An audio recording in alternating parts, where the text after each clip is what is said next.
Okay, to further elaborate on speed governors, I have a video here that shows how the speed of this specific car is limited to a certain speed.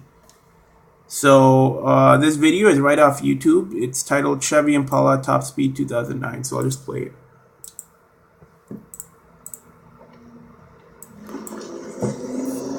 So it's just accelerating right now.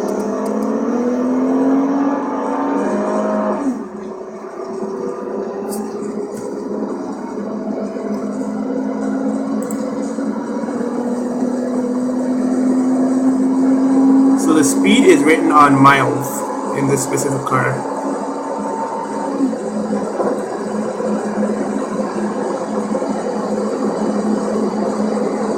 So as you can see here, if we pause the video here, it says speed is limited to 112 miles.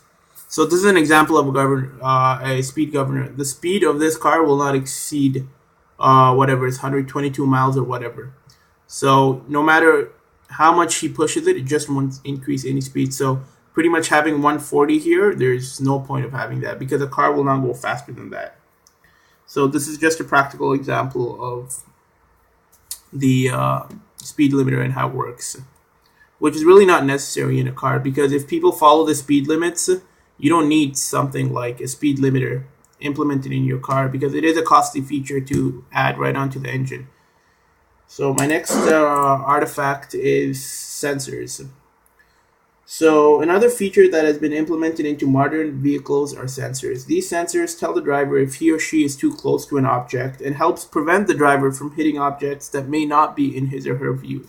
So for a 2013 Toyota Camry, it's totally not necessary to have backup sensors or a backup camera in that sense because the car is very small. It's not a bigger car. So backup sensors are really useful in bigger cars because you have much more blind spots. It's harder to check what you're reversing into in a bigger car compared to a smaller normal size sedan such as this Toyota Camry.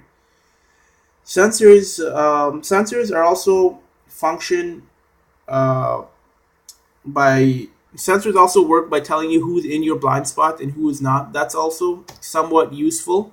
However, the sensors, if they ever go wrong due to the rain, due to the cold, especially in a harsh climate like Canada, it's very costly to fix once these sensors. Even in an incident, if your car ever gets into an accident or a collision, it's very expensive for the body repair shop to replace these sensors. It takes a lot of time as well.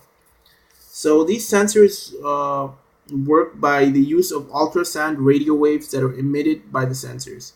These radio waves calculate the distance between an object and between your car. So therefore, if your car is too close to an object, then there is a beeping sound that illuminates inside the vehicle.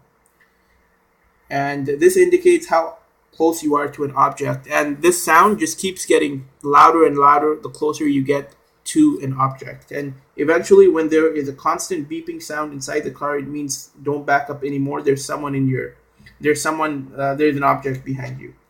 The primary function of the sensor is to enhance the safety for drivers. However, there are certain negative implications of having sensors. Firstly, as I mentioned, they're extremely costly to repair if damaged. It also creates the issue of drivers becoming over-reliant on technology. With these sensors, drivers feel at ease while driving and are unaware of things that could lead to serious complications. So, for instance, if drivers become too dependent on something like the blind spot detector and they stop worrying about or checking if anyone is in their blind spot and say the blind spot sensors suddenly stop working, it can lead to serious complications. So drivers start becoming over dependent on technology, and once technology starts failing, there can be many serious negative complications that happen. In a sense, it automates the task of driving because it's not as difficult for the driver to drive anymore because he or she receives indications if the vehicle is too close to an object from all sides. If someone is too close to you in front of you, the computer says that. If someone's in your blind spot, the computer indicates that. If someone is behind you, the computer also indicates that. So it kind of makes this driving task much more easier. It kind of automates this driving task, which is not good in the sense that if these technologies ever fail, then it could lead to serious negative effects.